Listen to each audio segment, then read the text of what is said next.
Dirty Sports Podcast. I said, welcome to the Dirty Sports Podcast with Andy Ruther and Joe Prano. Welcome to the Dirty Sports Podcast. Welcome to the Dirty Sports Podcast.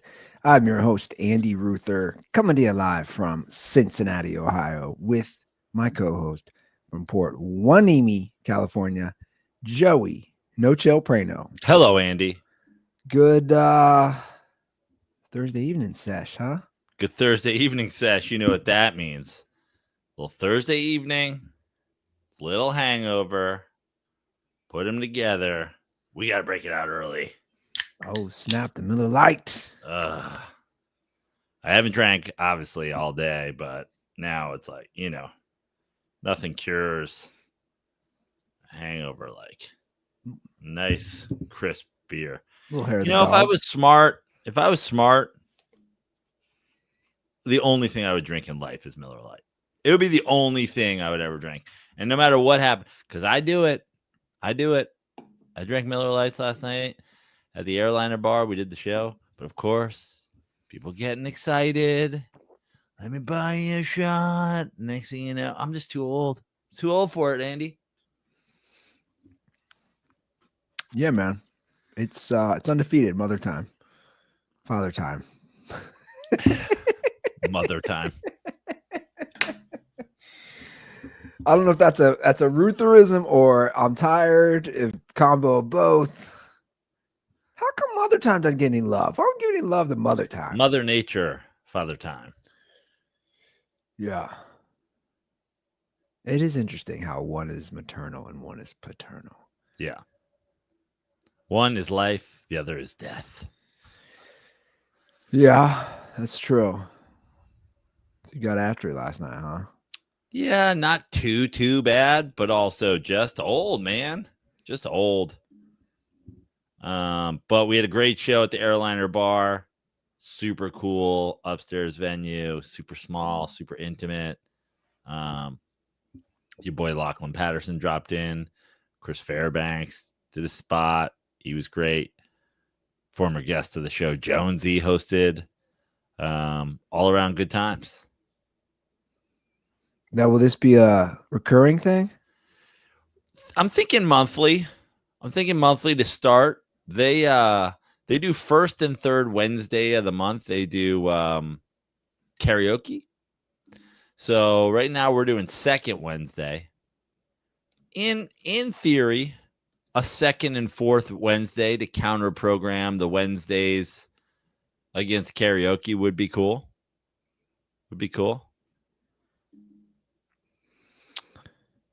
But you know me, I don't really want to produce comedy shows. I've never wanted to produce a comedy show, but I like picking lineups and I like helping out a friend who trying to get some folks out to his bar to have some drinks. Those your buddy's bar.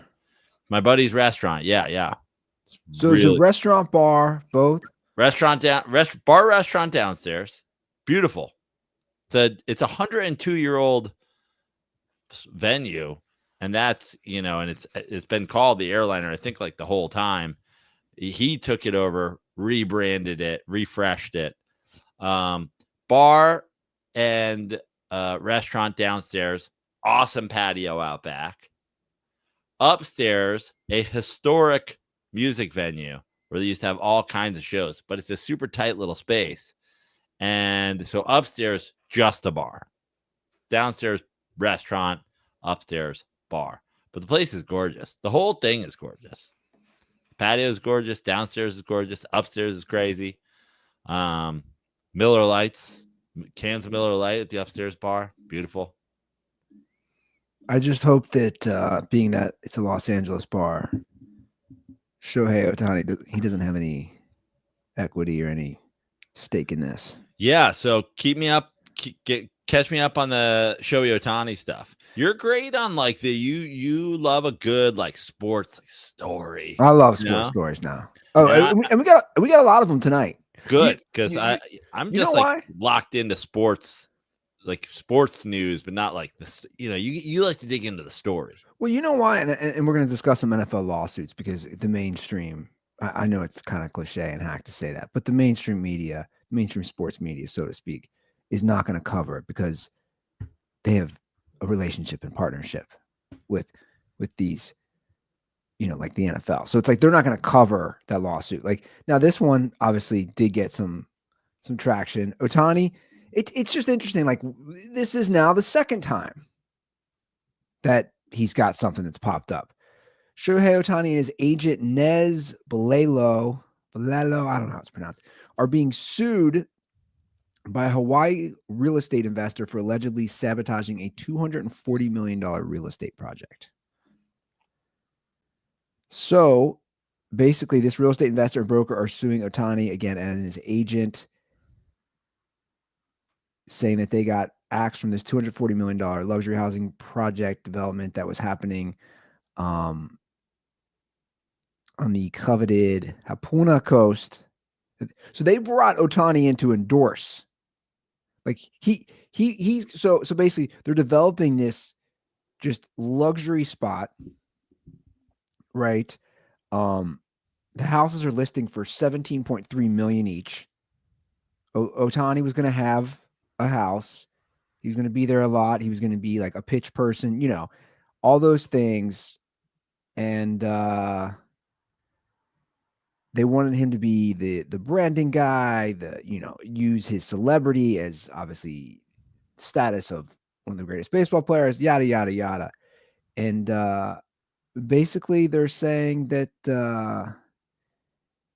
his agent and him got these guys fired who brought him in, and it was a huge payday obviously for everybody. And here we are. It's just like look, I'm not saying Now he's still involved in the deal. He just got the guys fired, or he's out. Yeah, that's what it looks like. Now, I don't know if you know this, Andy. I think I told you this before. I wasn't allowed to talk. I guess I was always allowed to talk about it, but I was trying to do a fucking solid for my boss at the time. He has an NDA, so he can't talk about it, but I can because fuck my old boss. Shohei bought Adam Carolla's house. I knew that. In La Cañada back in the day. And then I think he didn't move in and maybe never moved in. And maybe he's never going to move in and didn't because like the Japanese press found out where he lived. And so it's like, fuck it, I'm out. So like they're always going to find, like, that's insane to me. I'm like, they're going to eventually find out where you live. The idea that you're like, if one person knows, I cannot be there. It's like, were you Batman? You're just going to like drive down the fucking road and then there's going to be like a road closed thing that goes down and you drive into a cave and no one sees you. Like Ohtani's between this and that, the gambling. What the fuck's going on with this guy? Well, that's the thing. So, this lawsuit in particular, again, I'm just reading. It says Ohtani will act as a celebrity spokesperson for the project and is committed to purchasing, here we are again, one of the 14 residences within the project, the brochure said. He also plans to spend significant time in the offseason and will construct a small hitting and pitching facility in the preseason training there. The suit says that the developer spent 11 years working on this deal, and then they brought in Ohtani obviously later, and they were hoping to elevate with his status, obviously, to other high-end luxury Japanese people who could afford. Like, it's basically they're saying that his agent was starting to demand all these things and wanted all these concessions and all, and they're like, no, we're not giving in on this. We're not giving in on that. And then somehow these guys get outed and now they're suing because it was obviously such a big deal. Mm-hmm. Look, I don't know. There's obviously a lot of he said, she said, and all this stuff. But again, here we are with Ohtani is the point. So either he surrounds himself.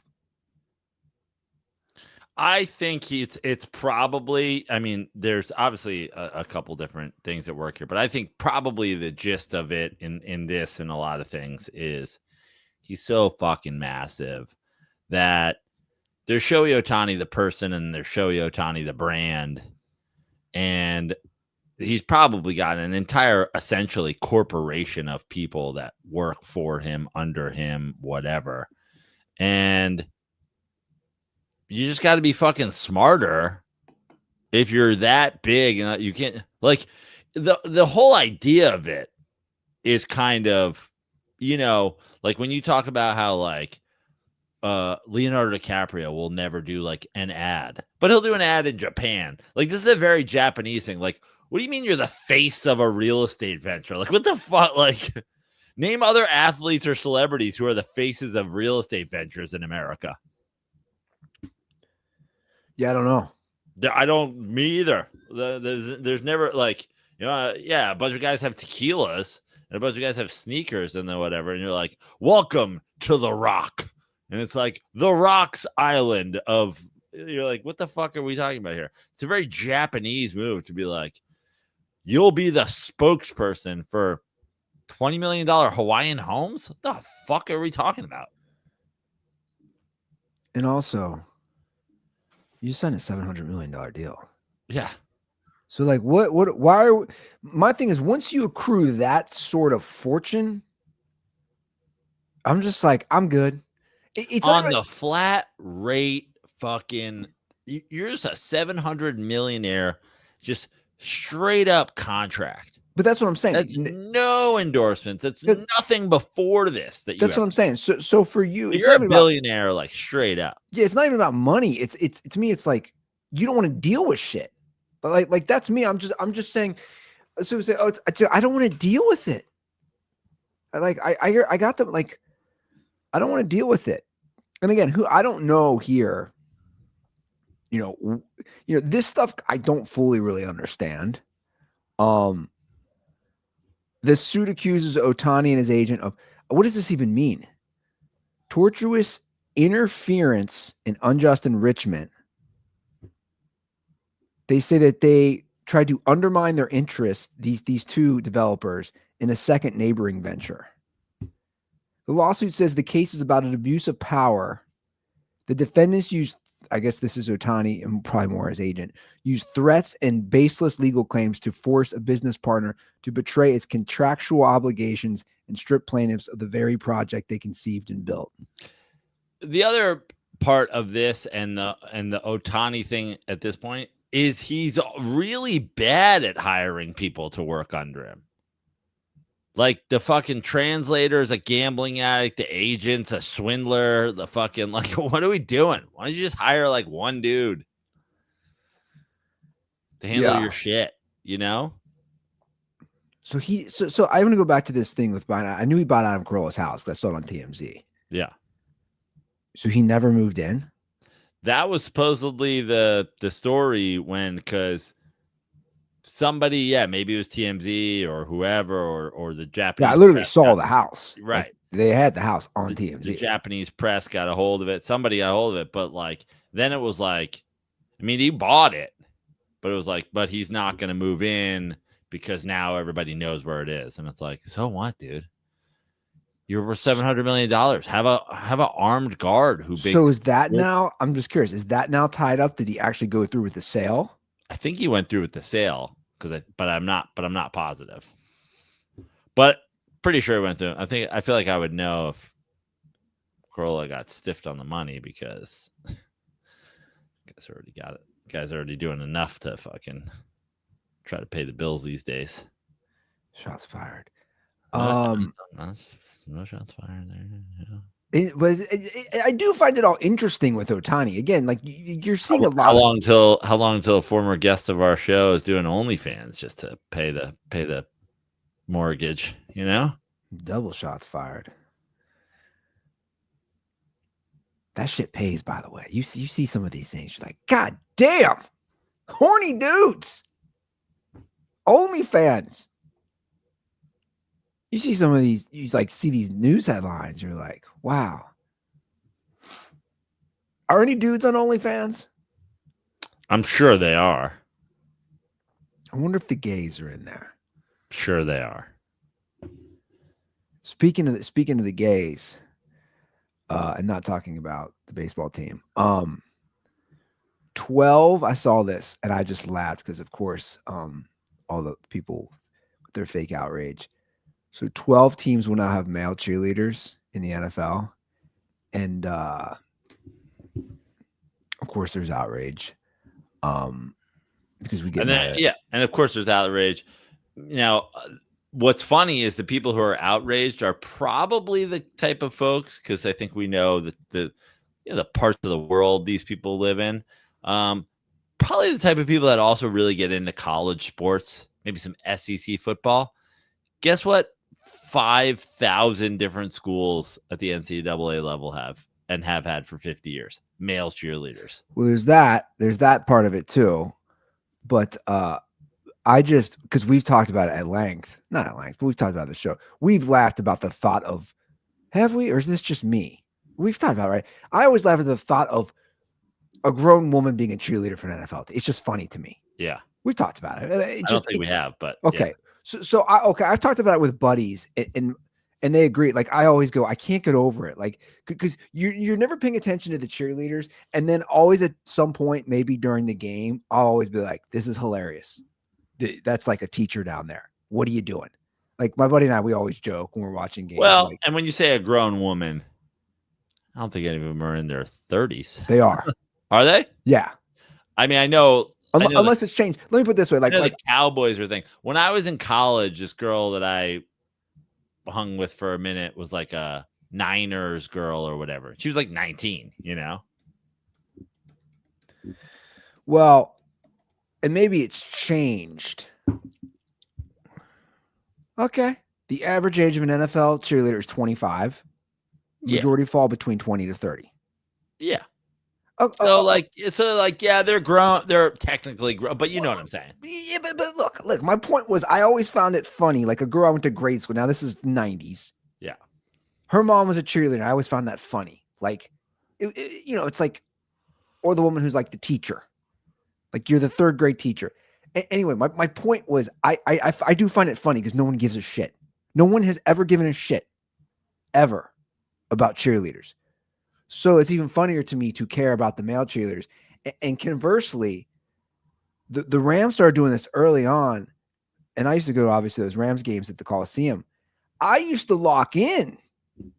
And I prefer the flamboyantly gay male cheerleaders because they make me laugh. That's my take. I'm like, oh, this is funny. This guy's dancing with all these women with his pom-poms cheering for the Rams. And I don't know what that says about me, but I'm like, I'm going to lock in on this. Maybe I'm gay. I don't know. I mean, I got 2 kids, right? Does that debunk it? Seems like you're going through something right now. Sorting it out on your own. I'm going to let you talk it out. No, I'm not. I'm just having fun. But I did chuckle. That was just a sidebar. I did chuckle at the I just can't fake believe outrage from people getting. It's the same as like I just can't believe anyone gives a shit. Like first, I think, and that's what makes it worse, Andy, is no one does give a shit about cheerleaders. So now no one does. You've gone from not caring about cheerleaders. You want to talk about who's gay. How about the guy who never gave a fuck about the hot 25-year-olds on the sidelines and now is locked in on the dude because there's a gay dude involved? Yeah. Like, now we need to talk about cheerleaders nonstop. And I'm like, bro, you have something you want to tell us? And also, it is true. I mean, go to any team's football or basketball game in college. Male cheerleaders. My college roommate was a male cheerleader. Now those 25 years ago. Yeah, now those are a little different because, like, I would argue the NFL cheerleaders are more dancers. Now those male cheerleaders are just like really strong dudes who could lift up chicks. Right. So but that's like a whole other discussion. It's like these quote unquote NFL cheerleaders, they're dancers. They're not flipping in the sky. Right. Right.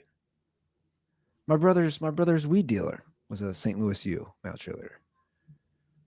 Josh Nelson was a male cheerleader. That's right. Was that Colorado State? Do I have a good memory on that? Yeah, I think you do. He was Colorado State. You gotta be strong, dude. You gotta be real strong. And there's some pressure. There's a lot of pressure. You drop that girl, She could die. she fucking die. It's still etched in my memory. A guy during a Xavier basketball game dropping a girl, and like the whole arena was like, "Ooh, what happened?" It's so funny that like the whole thing, like the libtard snowflake. It's like the other side complains about fucking every little about shit no one gives a fuck about. You guys make it your whole fucking personality. Well, Literally no one alive gives a shit. No one alive, including guys on the fucking team. No one gives a shit what the Washington football team is called. No one. No one. We got to turn them back into the Redskins. Are you guys like? Do you guys just come up with the dumbest takes you can come up with? I do think some people care about why. Well, they do. I do think some people care about the name. I think listen, let me tell you something. They're already the Commanders. Anybody that wants it to go back, what's obviously not stupid. doesn't want it to go back because they think Redskins a better name. Yeah. Whether it is or it is not a better name, is not. Commanders sucks. When did they start as Commanders? 2 years ago. They were the Washington football team for a couple of years. This is year 3, I think, of the Commanders. Which, in a way, it's a new era, new owner, new quarterback. But here's the thing. Works good. You know how many fucking team names suck? The Commanders sucks. And Redskins is probably better. But the reason that anybody wants it back is not because they're like, it's better. I like it better. It sounds better. It looks better on clothes. That's not why you want it to change. You're just a piece of shit. That's why you want it to change. We got to go back. When has anybody ever gone fucking back?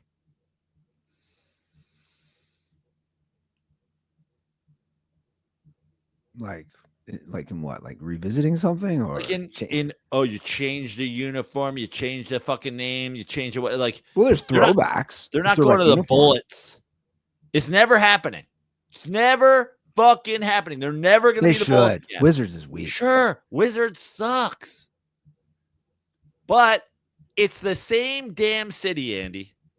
It's the same damn city's sports teams.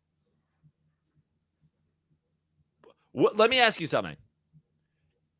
Between the two names, let's just give me a scale from 1 to 10. How good is Redskins as a football team name? I mean, it's okay. Like, I'll be honest, I don't put too much into this. This is a name alone. Scale from 1 to 10. I don't know, 6. Great. How bad is the Commander's name? A 2? I was gonna say 3. Okay, 3. So we have a differential of 3, right? I think we agree. I would have said 6. I would have said 6 and 2. I'm even fucking harder. So we'll call it differential. How bad is Wizards for a basketball team? It's a 1. I'd even go 0. Yeah, that's a fine. Wizard. It's not even a real thing. So now you've created a fictional thing that doesn't even exist. Certainly doesn't exist in DC. Have you ever been to DC? That city would be a lot better if Wizards existed. Oh, yeah. So 1. How good a name is Bullets? Oh, I love it. 9? No, I was just gonna say 9. So now we have an 8 differential. No one's screaming about it. Why? Because they don't get to be giant pieces of shits if they want to argue for Bullets. We should bring back the Bullet campaign. No fucking shit. I'd be on board with that. Who was the most famous Washington Bullet? Probably like fucking Wes Unseld or some shit.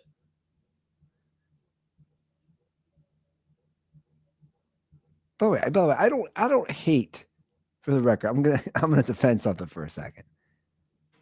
I don't hate that Wizards is make believe. I don't hate that fact. You took a dig at that. I don't hate that.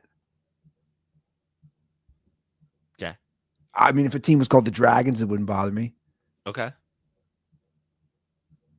You know? But if you were like, let's say you were the Dragons and you were in fucking Arizona or some shit and they got like a dragon.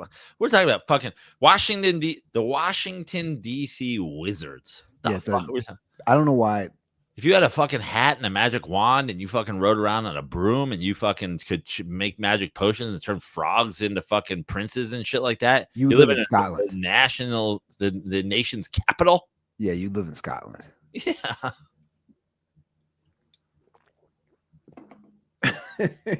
But none of them are arguing with it. Literally the exact same fan base. No one's like, hey, you know what? Let's also go back to one of the best NBA team names ever and get rid of the shittiest, horriblest name of all time. No, because that doesn't subtly tell everybody that you fucking hate brown people. I think when it comes to these names, first of all, like for me, again, I don't put too much into team names. I'm more of like a city, but whatever. That's why I loved Washington football team. I thought it was kind of cool. I liked it was unique. You know what's not cool is the poop pretzel that the Colts were trying to put out. What are they doing? Nobody saw this in marketing? The double-ended poop pretzel. They try to do a pretzel that looked like their logo. It's just unbelievable. Nobody was like, hey, this looks like a giant pile of shit. Nobody?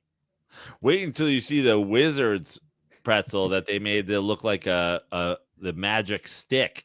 It's just a long brown stick pretzel. And what the fuck is it they're dipping the pretzel into? What is that? Is that beer cheese? And if so, why is it looks like diarrhea. You have the poop pretzel and you dip it into diarrhea. Somewhere Madge is like, I was just thinking, did they not bring in Majid for this? Doing the lick his lips fucking meme. Who was that? The one dude from Big Timers, and then the what's his name? I forget. Yeah.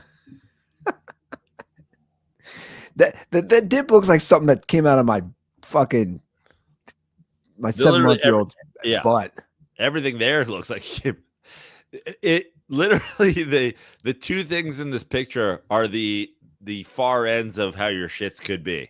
They're like, you having diarrhea or you having foot-long fucking solid ones?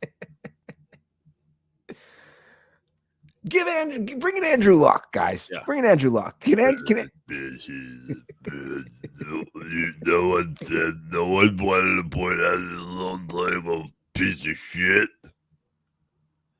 No, you had a whole boardroom of people. No one said it looks like a piece of shit. Bring in a guy with a Stanford degree. Bring him in. This is unbelievable. It amazes me when stuff like this happens. It does. It's like nobody. Cheese looks like what comes out of my throat when I cough. You know what I think it is, man. When these things happen, that pretzel looks like Andrew Luck's fucking tonsils. It's like nobody wants to raise their hand in the room and go, "Hey, guys. Hey, guys, that's shit." That looks like shit. So we got some, like I said, some lawsuit updates here in the NFL. Lawsuit updates. Mike Florio gets a lot of shit. and here's the thing. I'm going to defend him for a minute. Mike Florio, and everybody's like, shut up. He's a former attorney. But it's like, He's the only one talking about this stuff. He's the only one talking about this stuff. I didn't see anything else about the John Gruden update. Did you know Mike Florio? Mike Florio claims he's black. A little reverse Tirico. It's they're. No, Tirico does claim he's black. Or no. Sorry, Tirico claims he's he's Italian. There we go. That's a good one. By the way, same network. Yeah. NBC. When they see each other in the halls, he's just like, my Italian brother. Mike Florio's like, this fucking guy's unbelievable. It's like a Freaky Friday situation with those two. Well, my point is, like, who is that? That Florio or Tirico? Sometimes people go Florio like online. I just like, I'm glad he's talking about this stuff. He was obviously, he was all propping up the whole thing that Pablo Torre was talking about with, again, the NFL colluding to not to pay players. So this is the recent one that he posted. Again, I didn't see it anywhere else. Maybe it was, but so basically, the John Gruden lawsuit. Let's not forget that.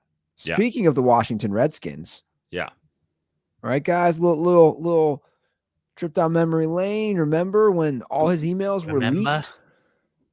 Remember, his emails were leaked, which made no sense when they were investigating Washington. Crack it open. Right, they're investigating Washington, and they leak John Gruden's emails in the middle of the season, and he gets fired. Yeah, it didn't make sense. So anyway, or as Florio worded it in his thing, John Gruden made a Hail Mary pass in the Nevada Supreme Court, and it went for a touchdown. Tutty. So he won. John Gruden talking to his lawyers like, you're going to get in there with this lawsuit. You're going to have to thread the needle. But guess what? Philip Greenberg Esquire. We're going to go. Are you ready? You up there by the whiteboard. We're going Spider 2Y banana.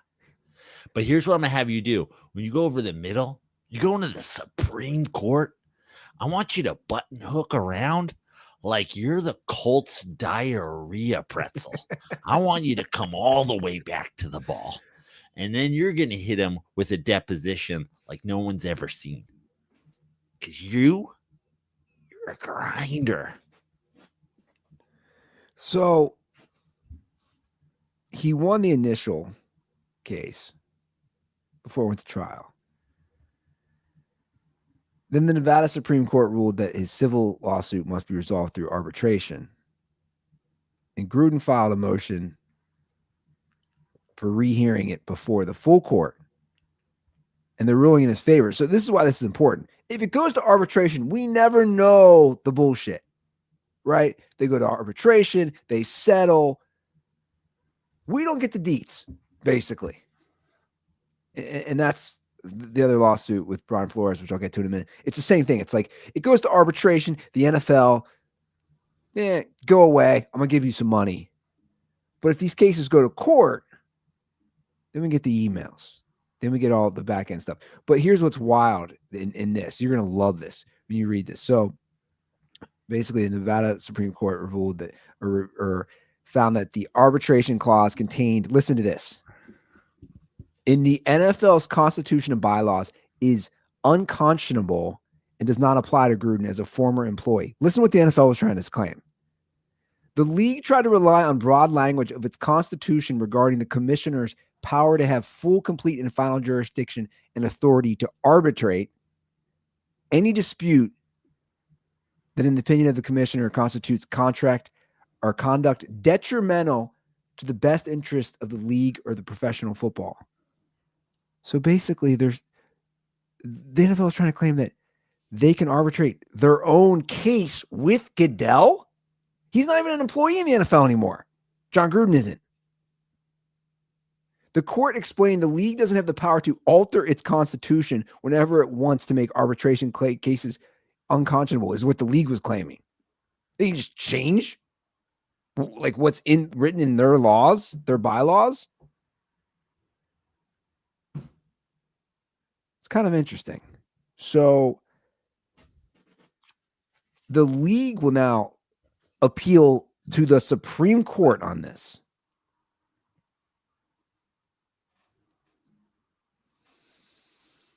So basically, if it does go into arbitration, we're never going to know. We're never going to know. Right. And like Florio writes, he goes, all the others want to know is, why was John Gruden, like, again, he says some fucked up wild shit in emails. This thing had nothing to do with him. They're looking at Washington and all the stuff they were doing. He was coaching the Raiders. But again, they're like, deflect. Yeah, exactly. Which, you see every day in our political system, right? So it's like the same. Not even just deflect, it's just distract. Yeah. That's it. Distract, not deflect. So the same thing is happening right now in Brian Flores' racial discrimination lawsuit. Rather than going I can't wait for Goodell. I can't wait for somebody to ask Goodell and him just go, they're eating the dogs. And you're like, what did you just say?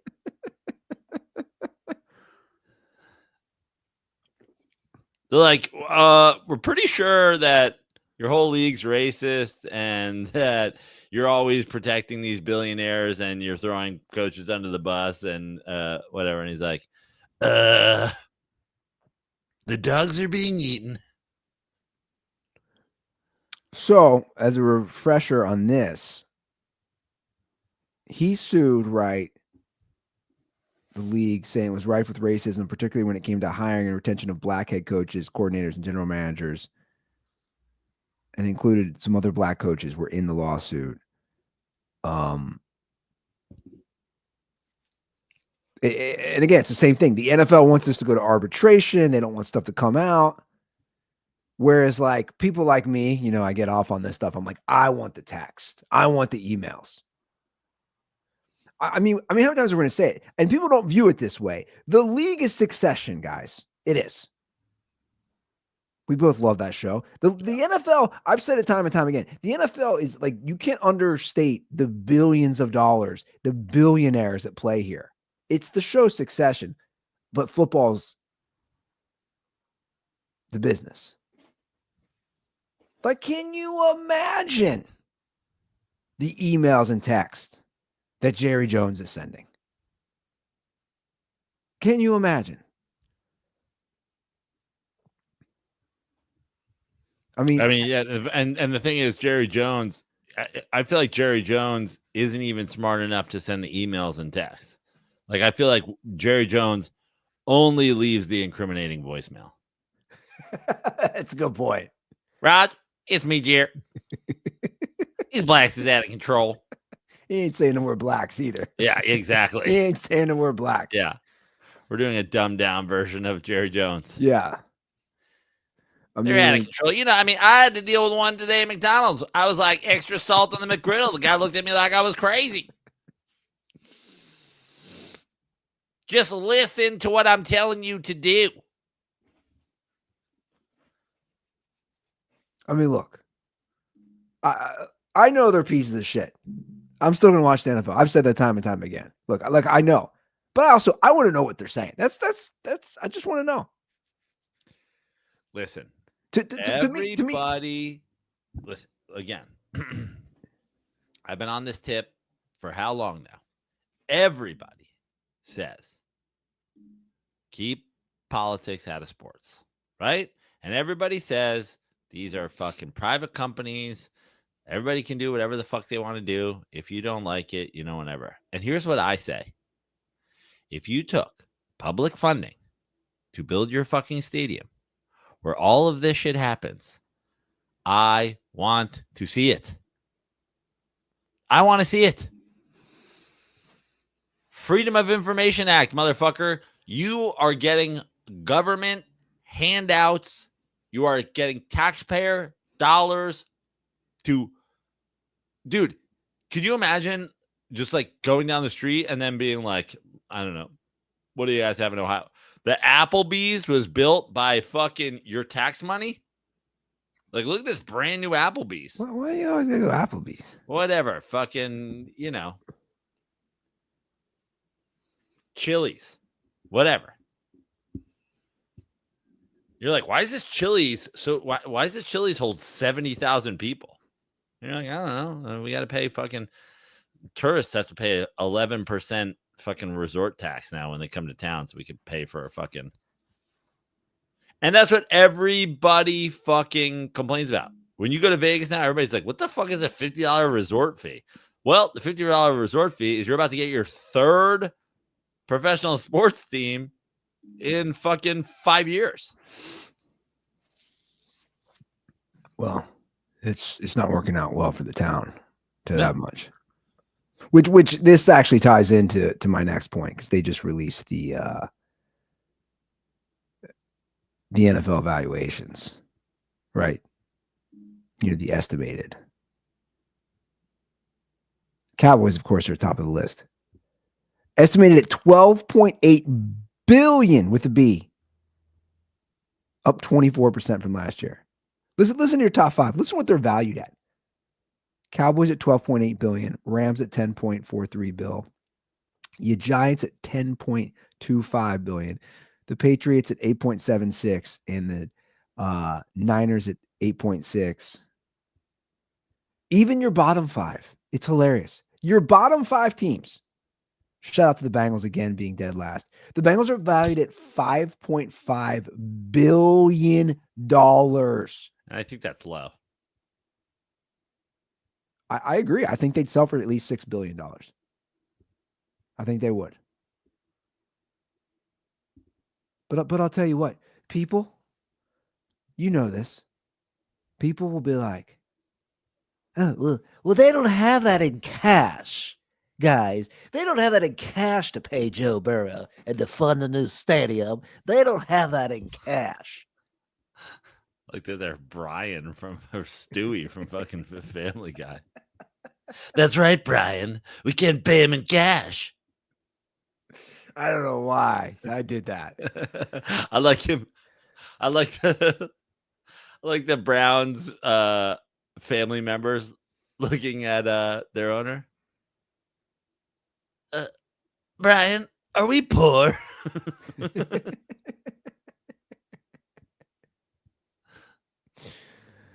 Oh, speaking of that, I you know what? That's funny.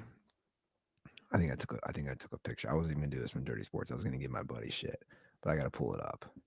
I was scrolling through. I saw something. I'm gonna pull this up. You're gonna laugh at this.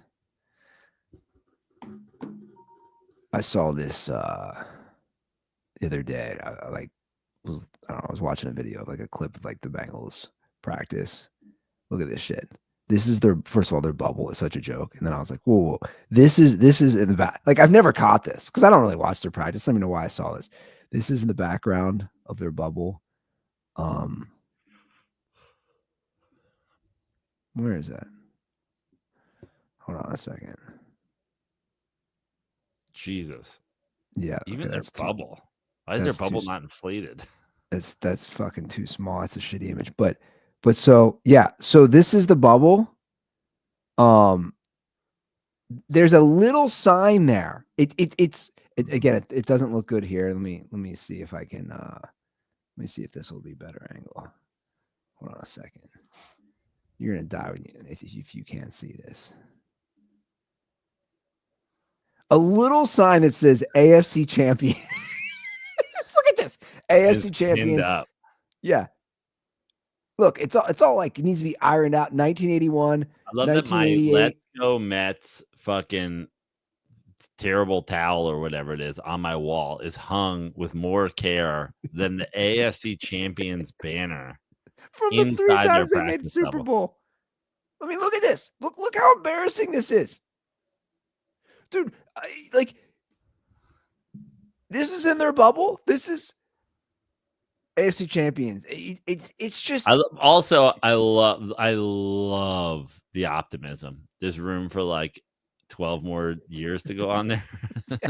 Yeah, like they're going to the Super Bowl all those years. It's like the fucking. It's the CVS receipts of banners. It's like, we don't need all this. This seems like a lot. There's only 3 things on here. Well, yeah, but the bottom's all coupons. You're going to want to keep that. Sorry, Justin Wood. Didn't mean to trigger you. He was firing off texting me yesterday, all triggered about the Bills. I'm so sick of hearing about the Bills. I was like, dude, calm the fuck down. Calm down about the Bills. Every year, everybody says, I was like, I don't think people every year say it's the Bills year. I disagree with that. I think every year it's can they beat the Chiefs and can they beat Mahomes? Did you watch episode 2? I haven't. Okay. We're both behind now. I haven't either. So a dirtball messaged me because I said I didn't listen to. I said I turned off the Bill Simmons pod. He's like, you got to get back in there. I was like, no, I really don't. And he's like, no. He's like, if you think that was bad, he's like, you got to get in there and see where he puts Herbert and Stafford. Bro, when I say name a quarterback, first of all, he has your boy Russ as the last. He called it the last human quarterback. He basically said it's Russ, then whatever the Browns do, and then whatever the Saints do. Which, oh my God, how the mighty have fallen. But I don't think that I'd have to look at all 32 teams. He has Herbert behind. First of all, he has Dak Prescott like 8. Yeah, I knew he had in top 10. Yeah. He has Herbert. He has Herbert he has Mayfield above Herbert. He has, I mean, like, I don't even remember, but like so many. He has Herbert in a class in a tier with like. But Baker's risen a lot in my eyes, though. Yeah, sure. But Baker's literally in the tier above. He has Herbert in a tier with like Bo Nix and like the amount of people he has above Herbert is like insane. I mean, Herbert had a really bad playoff game. Oh yeah, okay. He's got to get that stink out. Like here's the thing about Herbert. I think here I'm gonna say something. I think Herbert and Burrow, as far as comparisons, are very comparable. But I think the difference is that Burrow doesn't wilt like that and hasn't in the big games, and also Burrow makes and I think it's comparable because the Chargers are basically the West Coast Bengals with their ownership and all that. I think but Burrow's got that it factor, which I just Herbert has not shown that he has, in my opinion. Yeah. But listen, but you know what I'm saying? I'm talking arm strength, accuracy. I like Herbert, and we all agreed that I like Herbert too, but the thing was, but Burrow and Herbert don't even compare. Like Burrow's significantly better than Herbert. I'm talking. I agree. I'm talking as far as their core traits. Does that make sense? Yeah. As far as the arm, the accuracy, I think those guys can compare. But Herbert just he hasn't played up to Burrow's level. Now look, there are X factors involved in all these things. He's never had. I mean, has he ever that kind of receiver core? Who? Herbert? Yeah. No. Who the fuck's he had? Fucking Keenan Allen? Yeah, he had Keenan Allen, who was good at the time. I mean, look. So I don't know. O-line matters too. Defense matters. It's all that shit matters. Yeah. Herbert's definitely back under the radar.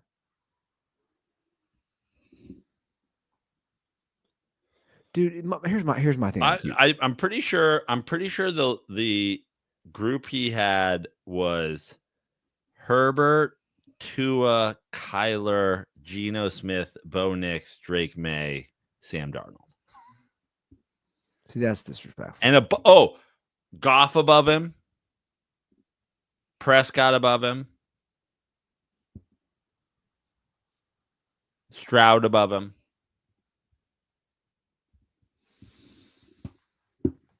Look. I'm not saying I hate all those. I just look. Here's my thing on the QBs. At the end of the day, you kind of got your 5 guys, and then after that, you're like, I'm not going to argue. Like, my point is, I'm not going to like sit here and argue over past those 5 guys, or is it even 4? Who are we saying?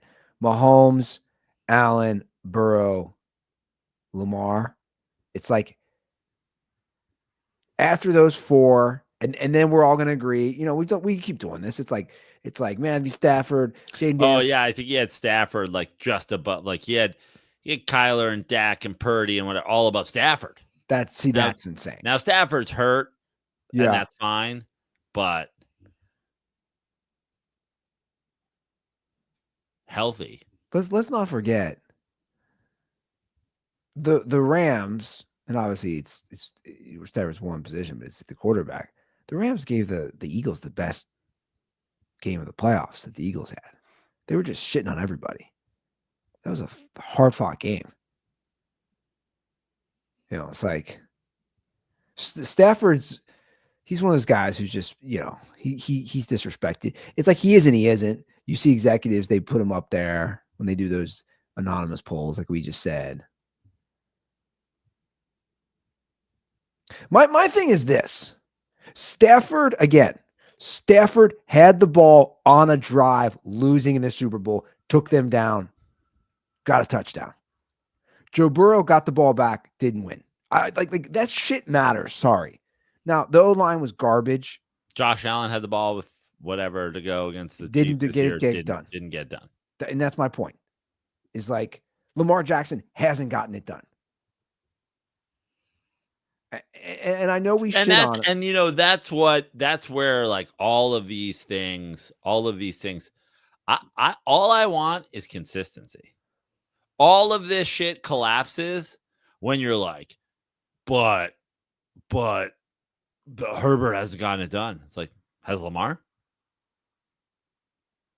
So puts up really fucking good regular season numbers, has had way better defenses, hasn't gotten it done, but you're a racist.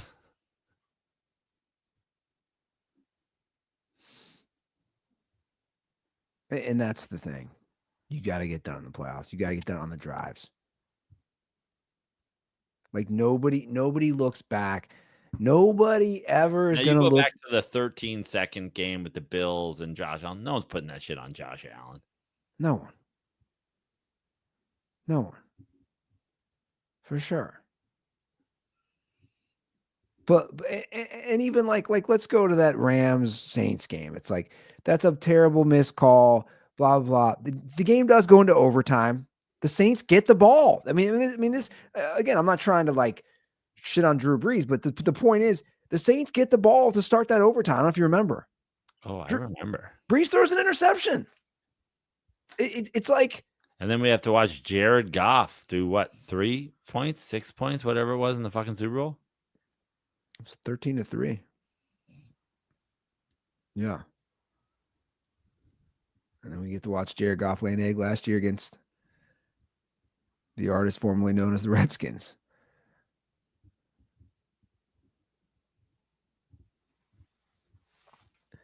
He's one that everybody is like, it's funny. The Jared Goff, you talk about the definition, in my opinion, of system quarterback. You had Sean McVay. He got you as far as you could go, except for winning the game. Then you had a great OC, Ben Johnson, who's now not there. So I'll be curious, like how you play out this year. But like I don't want him on a big drive. Guys, there's only a few QBs. I'm just gonna say it. I would take Matthew Stafford because we've already said he's shown he can fucking do it. The Super Bowl on the line. I'm taking him on my final drive Sorry, Bengals fans, over Burrow. Sorry, Bills fans, over Josh Allen. Sorry, Ravens fans, over Lamar. Like he might be the second guy I'm taking after Patrick Mahomes on the final drive.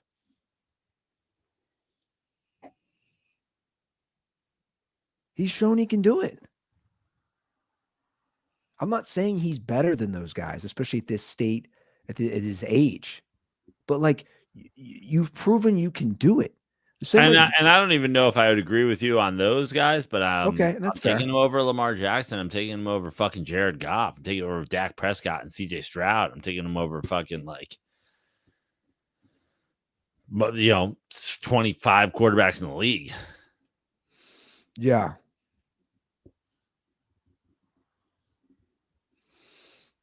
Three weeks away from today. 3 weeks from today is kickoff. Cowboys Eagles. Let me ask you something, Andy. What is it about the last 4 or 5 years? 3 years. What is it about the last 3 years where it's like, I am not chomping at the bit for NFL. I am not watching Hard Knocks the second it comes out. What is it? Because we've gotten older. It's the same. You think that's what it is? It is.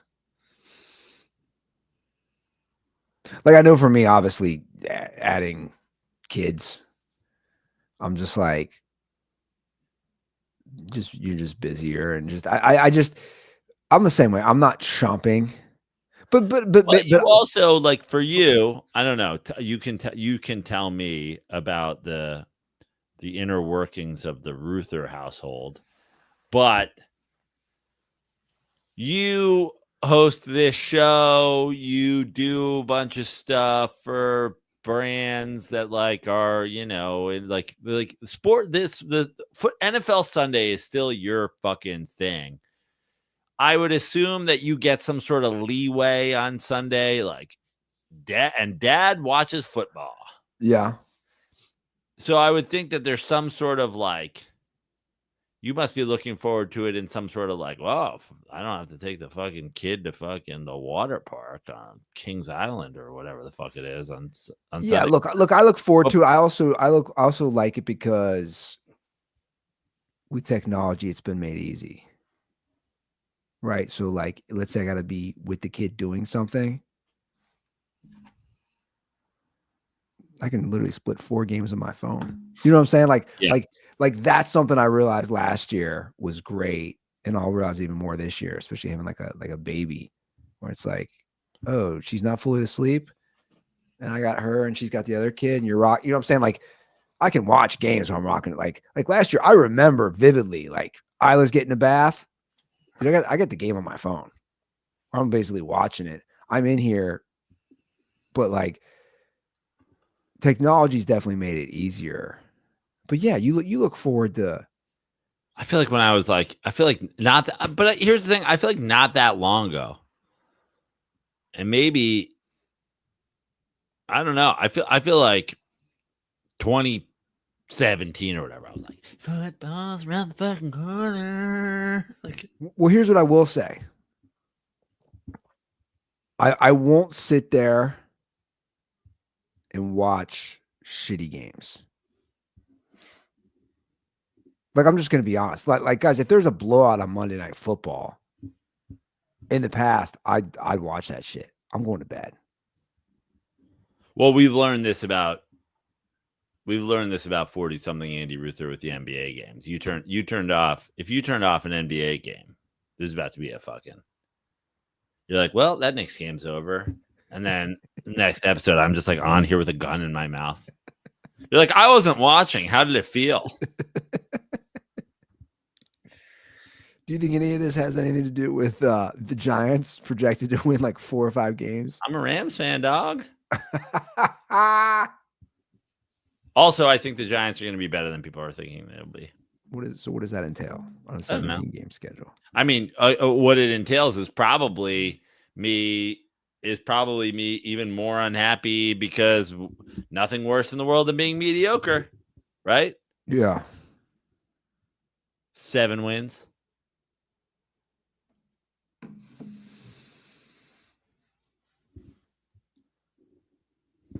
Yeah, that would suck.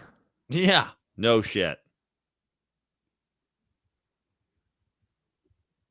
That might change when the season gets here for you, though. As far as It's I don't like the first game. I'll tell you that much.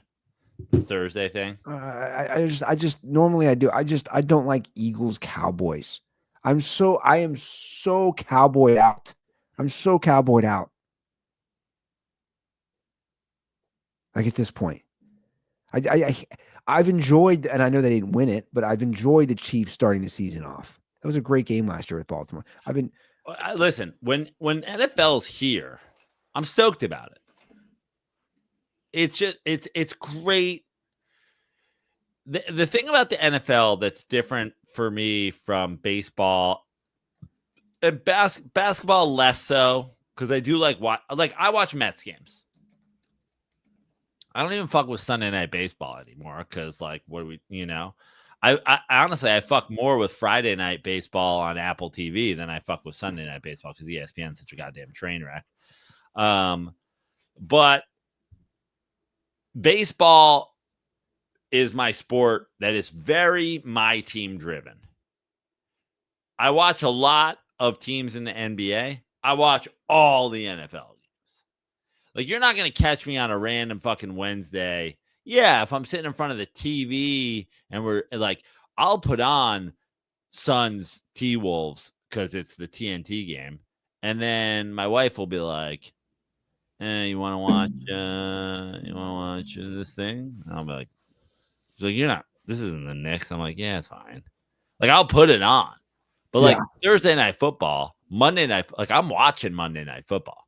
I'm like, this is what I'm doing. She's like, that's not the Giants. I'm like, you don't get it. I'm watching all the football games. Yeah, so I'm saying. So am I. But yeah. But you agree, right? Like that game turns into 28-7 start of the fourth quarter. You're like, yeah, fuck this. Yeah.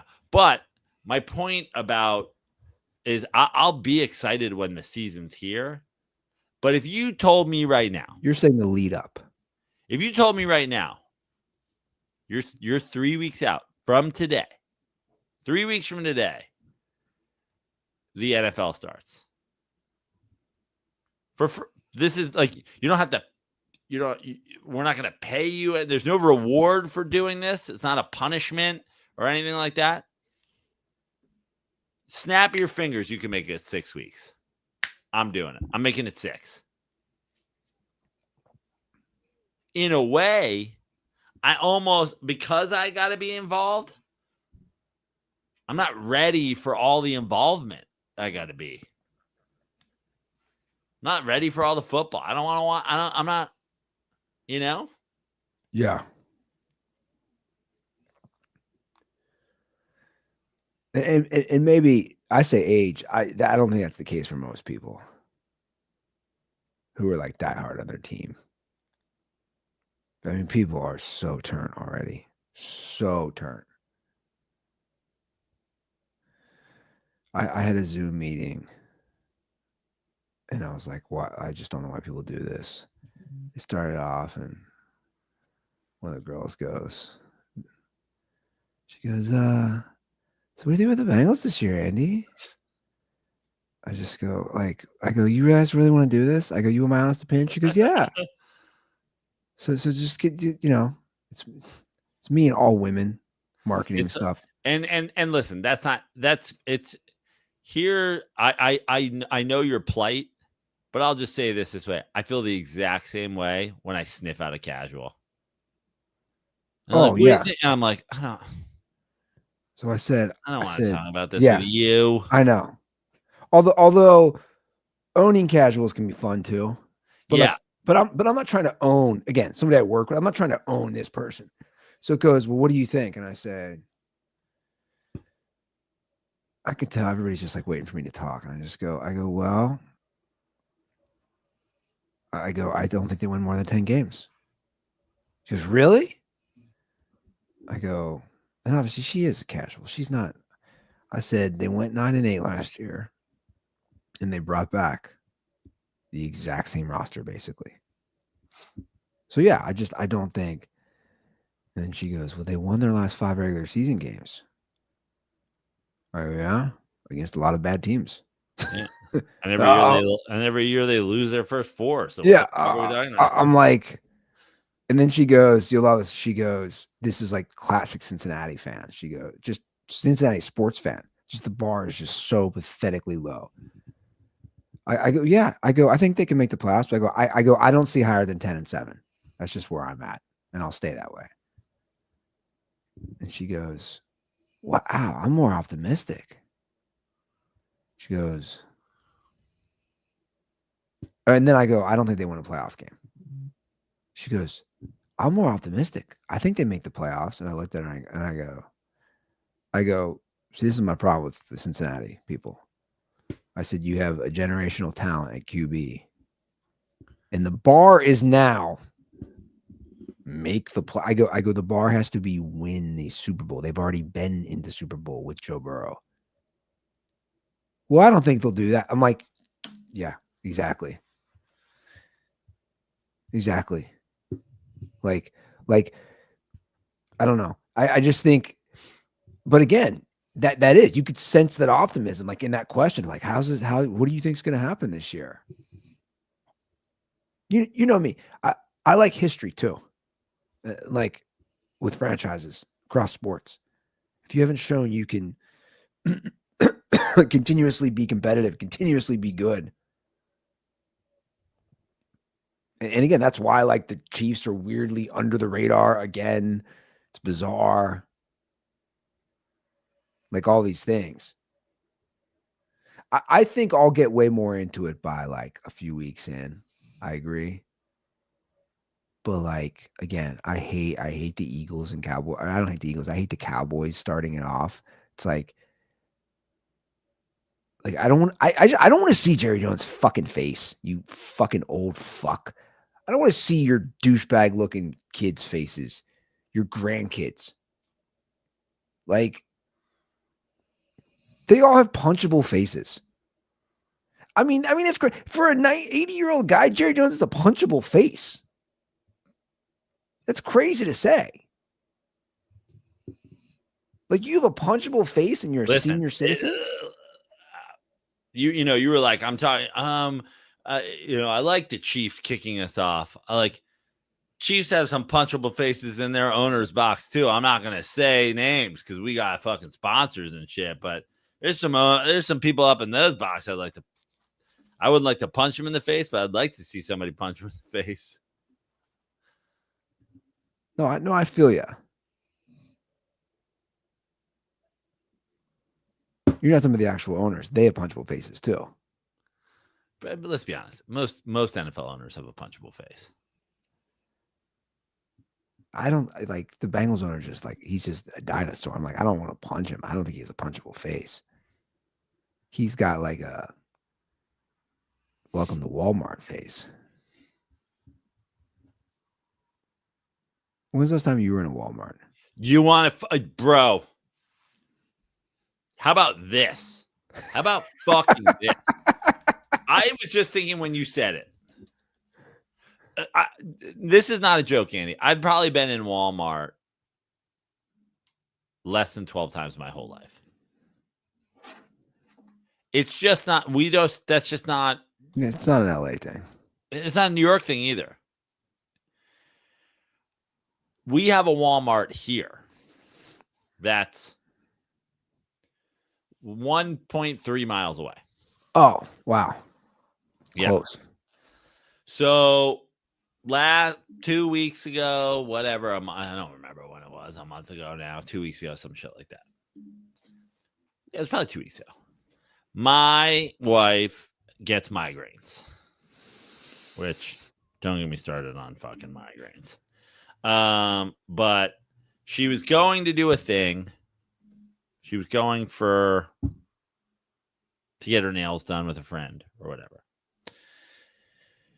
Terrible migraine. Can you go out? She's like, I got to get ready to go.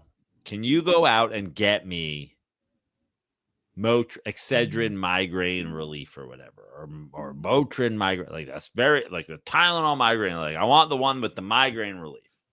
Again, don't get me started on like all right, why don't you just suck on the end of this pencil and pretend it's migraine relief and get your whole fucking fake fucking, feel better, get your whatever. But yeah, okay. I'll go. So we have she's like, oh, also I got to be gone in 19 minutes or whatever. I'm like, great. So now I'm going out for some migraine fucking medicine on a fucking play clock. And I'm like, CVS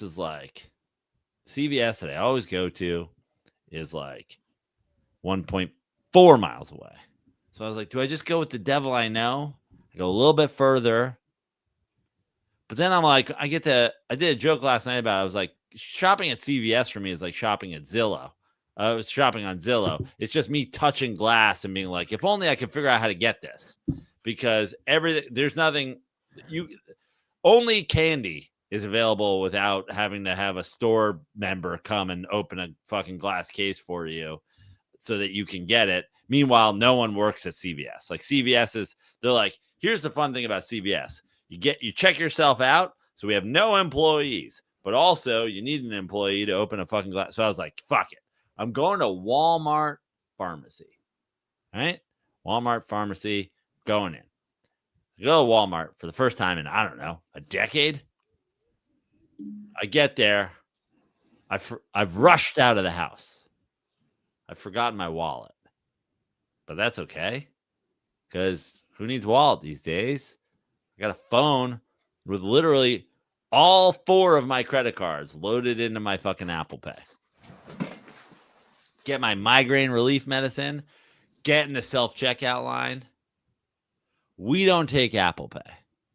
I was like, oh, at self-checkout. She's like, anywhere in the store. And I'm like, what the fuck are we doing? I fucking lost it. I was like, we don't take Apple Pay?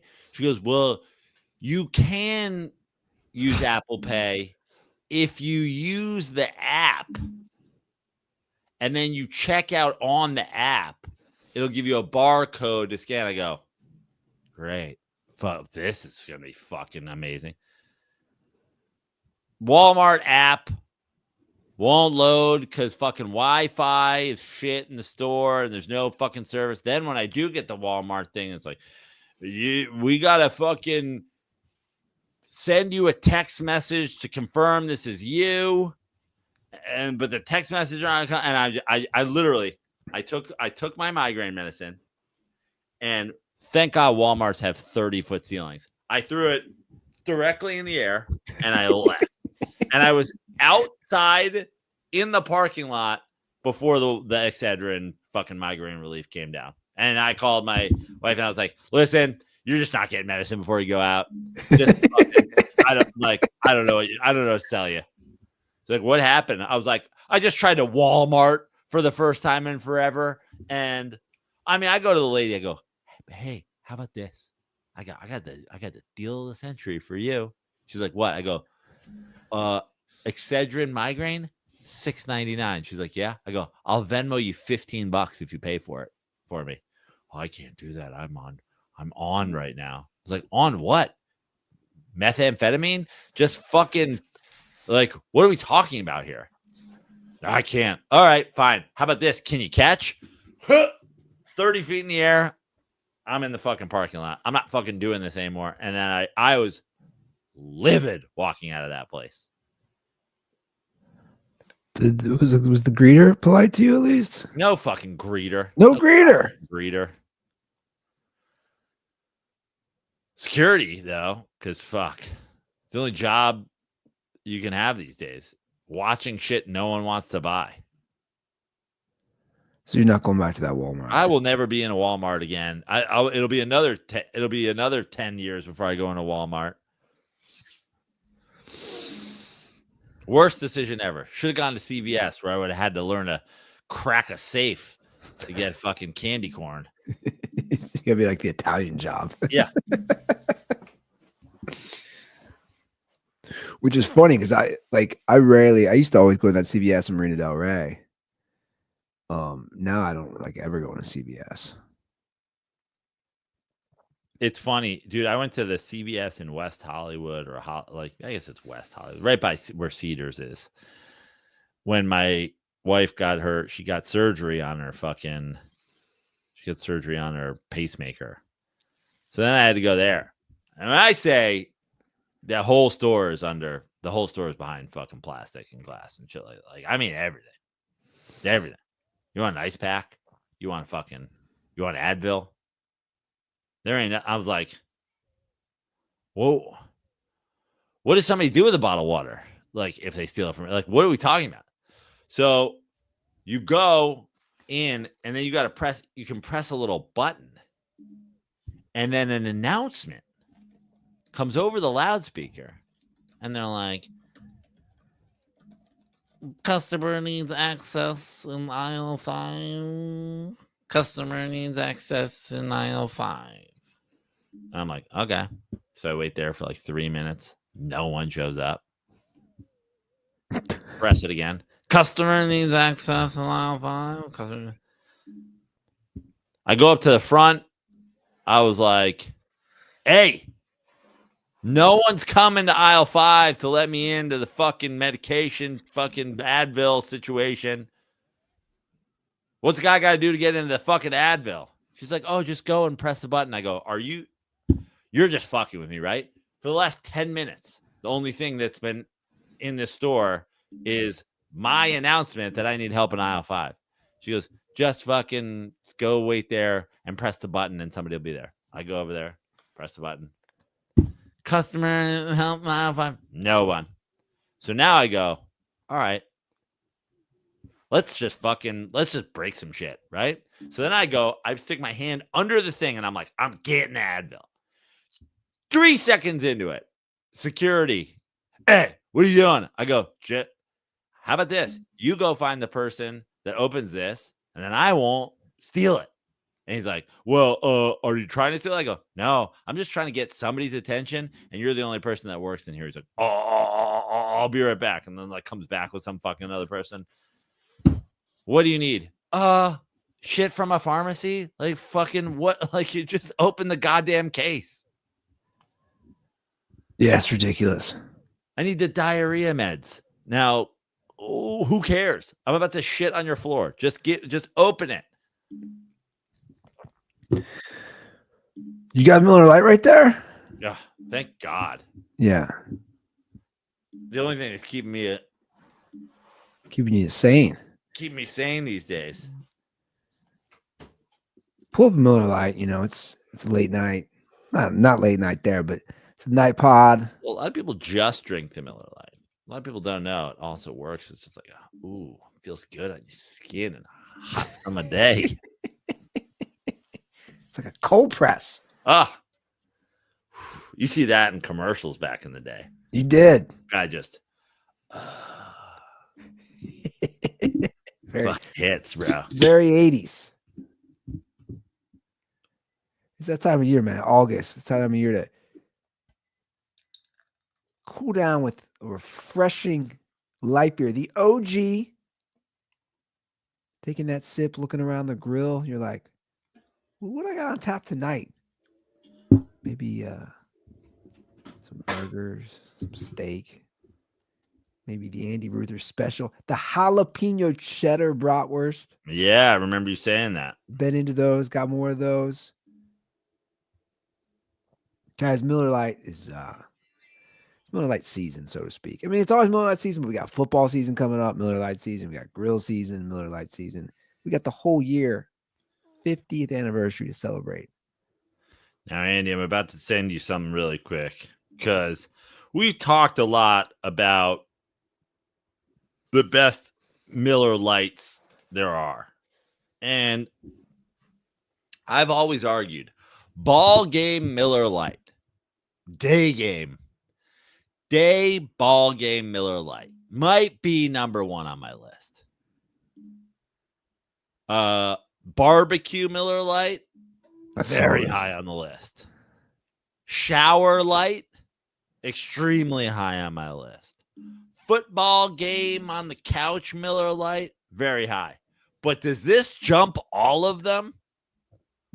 I saw On field two-a-days, on field end of the two-a-days, Miller, still in pads, Miller Lite.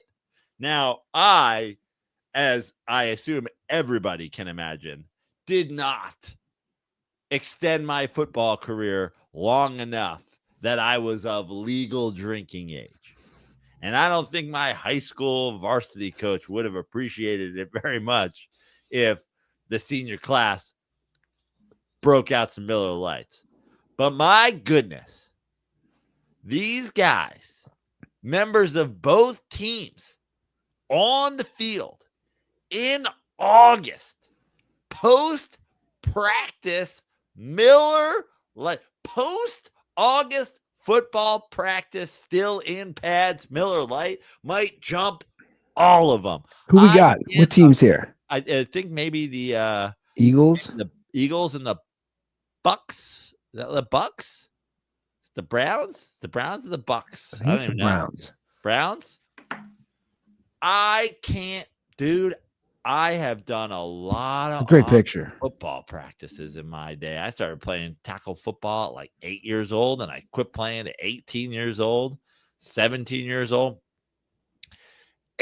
10 seasons of football. I don't think 12-year-old Joe Prano didn't even know that you could get out of a practice and something could hit harder than a peach Snapple. Because, my God, I don't think any Miller Lite could touch an August post-football practice still in pads Miller Lite. Whoo-wee, that must have hit like fucking nothing. I can't even come up with something that would hit like. In fact, this is going to be what I use when I start saying that hits like a post two-a-days Miller Lite. Yeah, it looks like it's the Browns and Eagles. The big man drinking some Miller Lite. Well, you guys can't do that after the football field because you're not a professional athlete. But you can crack open some Miller Lite watching the games. And guess what? We have a website to make it even easier for you to do. Miller Lite, great taste. 96 calories. Go to MillerLite.com/dirty sports to find delivery options near you, or you can pick up some Miller Lite pretty much anywhere they sell beer. Cheers to 50 years of Miller time. Celebrate responsibly. Miller Brewing Company, Milwaukee, Wisconsin. 96 calories and 3.2 carbs per 12 ounces. It's a great photo. I want to play football again just to try one. Yeah. I want to do one. I want to get it together. I want to muster up all the athleticism I have left in this almost empty tank of athleticism and just be like, give me one more tackle football practice in August that at this point in my life would maybe nearly kill me. But if it didn't kill me, give me Miller Lite at the end while I still have my sticky Newman gloves on like I used to wear back in the day. I ain't dropping that Miller Lite with my sticky gloves. Let's talk about another person you love besides Miller Lite. Mad Dog Russo. Let's wrap it with that. I almost forgot about it. I was like, we're almost done with this show. We got to get Mad Dog in. This is as mad as I've been at Mad Dog. This is one of the fucking okay. This is a legendary boomer take.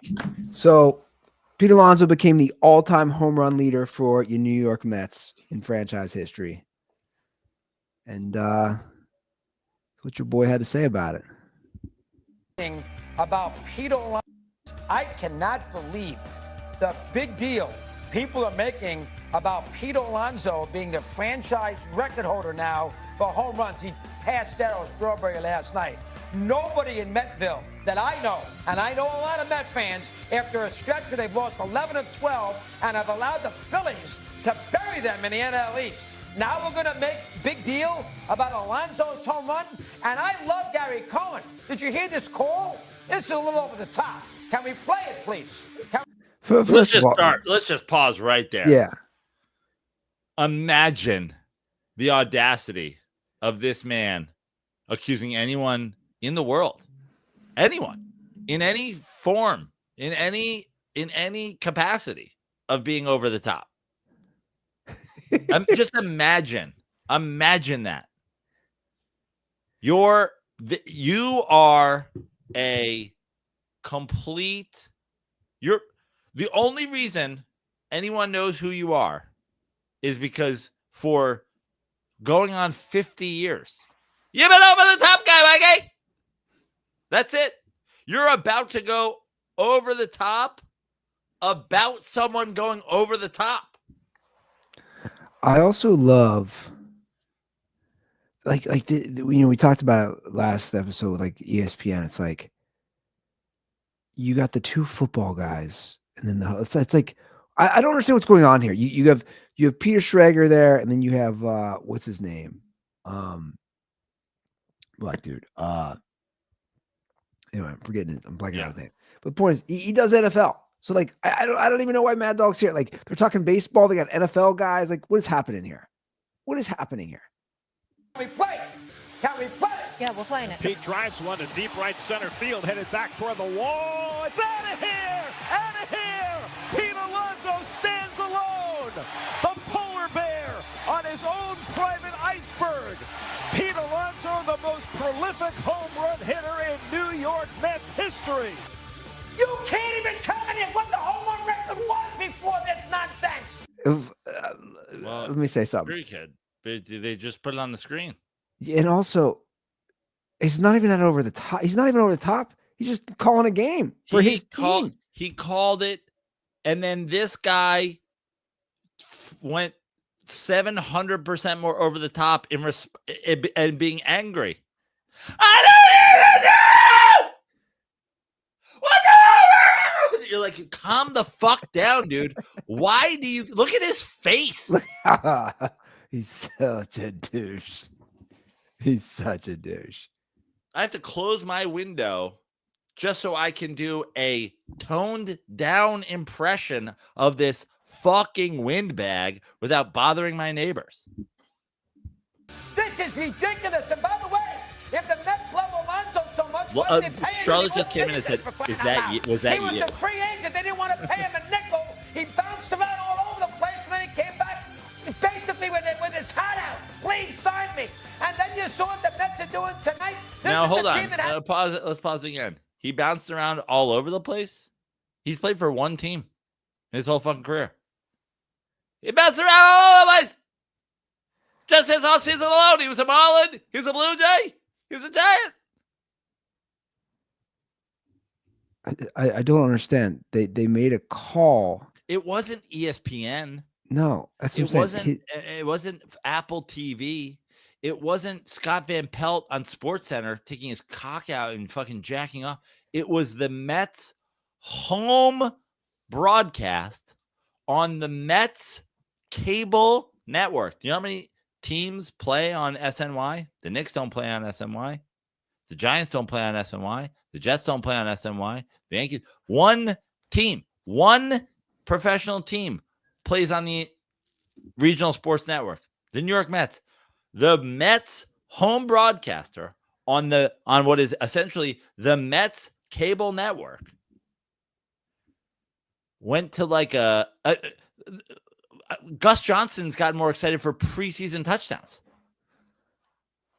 Mike Russo has gotten more excited about Dale Schnauzer's fucking rebound record in the 1946 Knickerbockers Buffalo Braves game. You telling me Rasheed Wallace is the best rebounder of all time? When I got Dale Schnauzer out here ripping rebounds?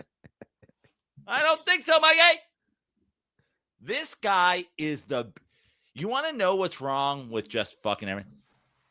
He's the biggest loser of all time. He's the biggest fucking loser of all time. And ESPN goes, we should put him on every day.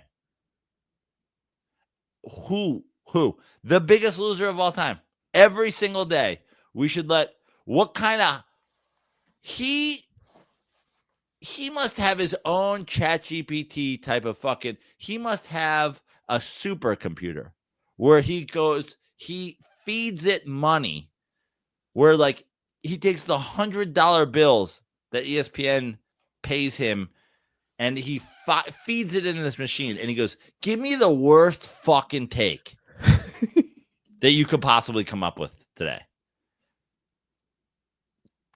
Mad Dog, today, the worst hot take I could come up with is fans of a team should not be excited when their players do something historic. Hard agree. Fans of teams should not root for their players to do historic things, to break team records. He goes, "We're not talking about Lou Gehrig." Yeah. Let me tell you something. Let's talk about some things Lou Gehrig just never saw. Lou Gehrig never saw, well, for one, his 50th birthday. Lou Gehrig never saw black people on a baseball field with him. Lou Gehrig never saw Latino people on a baseball field with him. Lou Gehrig never saw a slider. A slider. Lou Gehrig never saw a slider. We're not talking about Lou Gehrig. Yeah, no one's talking about things that have. Lou Gehrig is a myth. Lou Gehrig at this point is the name of a disease. There's 8 photos of Lou Gehrig that were turned into some crazy fucking old-timey cartoon to make it look like we actually saw him moving in action. We're not talking about Lou Gehrig. Who gives a fuck about Lou Gehrig? Pete Alonso took a shit yesterday that's bigger than Lou Gehrig. Shut the fuck up. Mike Russo is the world's worst. The world's worst. He's not even done yet. The one in weeks, and this is the home runs. I mean, you gotta be kidding. Hojo! This is not the Yankees with Garrick and Ruth. I mean, this is 254 homers. I mean, that number is ridiculously low. And the Mets are known by J.C. Morton in 1969. Furthermore, did you see? Which he actually kind of hurts his point. They're still a newer franchise. No shit. Like, you're hurting your argument. Like, you're not a historic franchise at all by baseball standards. See what the Mets are doing tonight? Can somebody put this on the board, Sam? Now, when I ask for it, for crying out loud, put this on the board. Look at what we don't have. You know what the Mets are doing tonight? He's wearing the dog. You know what they're doing? I They think mean, it's so funny.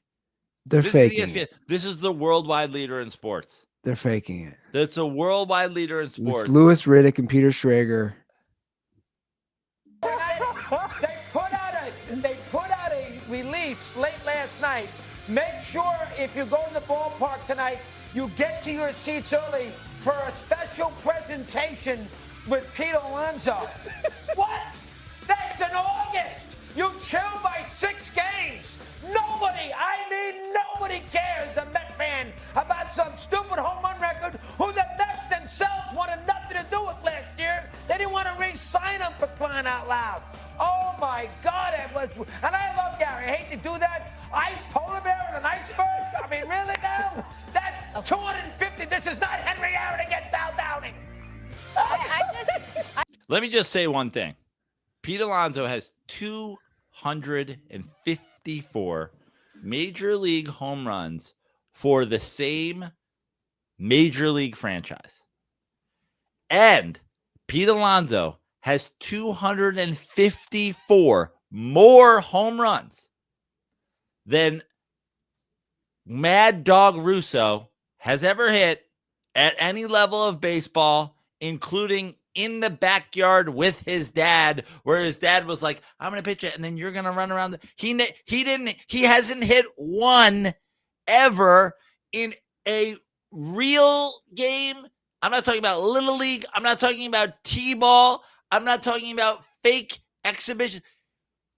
Mad Dog Russo has never hit a home run in his dream, literally while sleeping. He's never hit a home run because his brain can't even imagine his body doing that.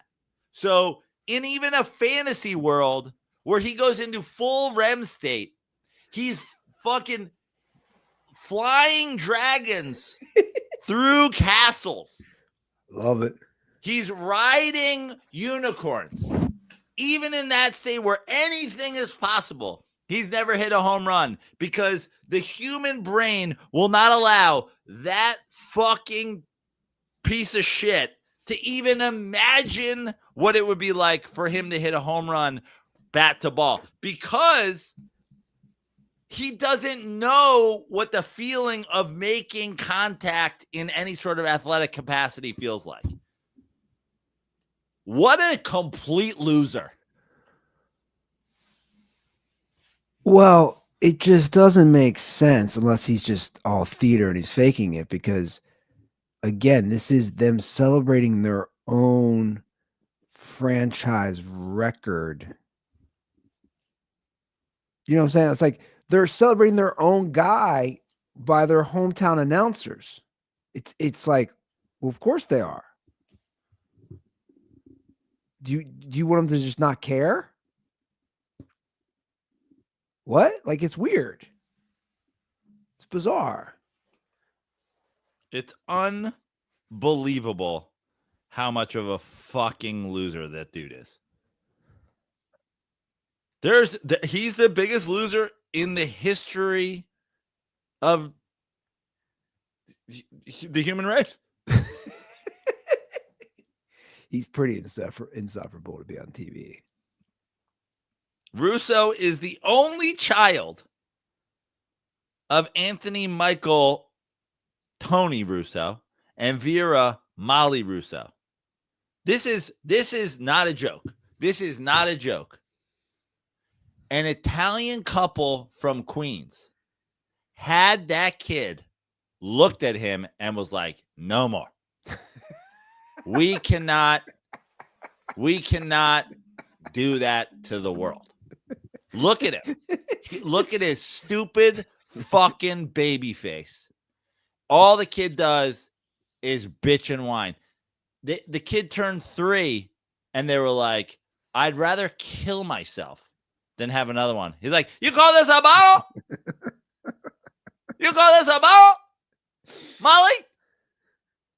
You gotta be fucking kidding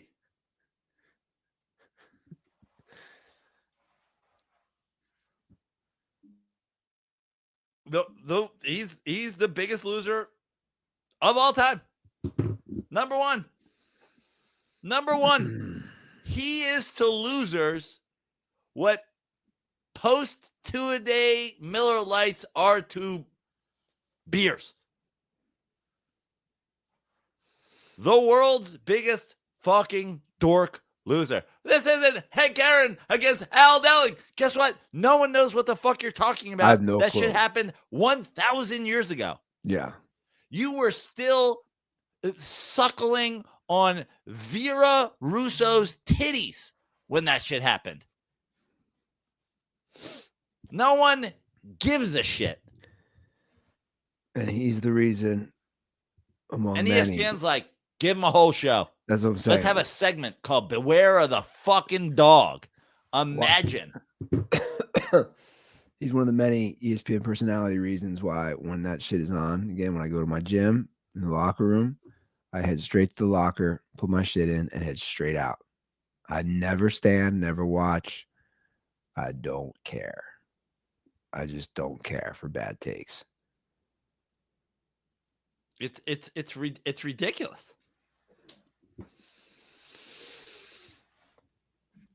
Well, if you guys have bad takes, Let me just can I just point out one thing? I don't know if you know this about Mad Dog Russo. He is a San Francisco Giants fan. I'm assuming because he was a New York Giants fan back in the day. You're going to love this, Andy. Do you know where Pete Alonso would rank if he was in the San Francisco Giants organization? He would rank behind only Barry Bonds, Willie Mays, Mel Ott, and Willie McCovey.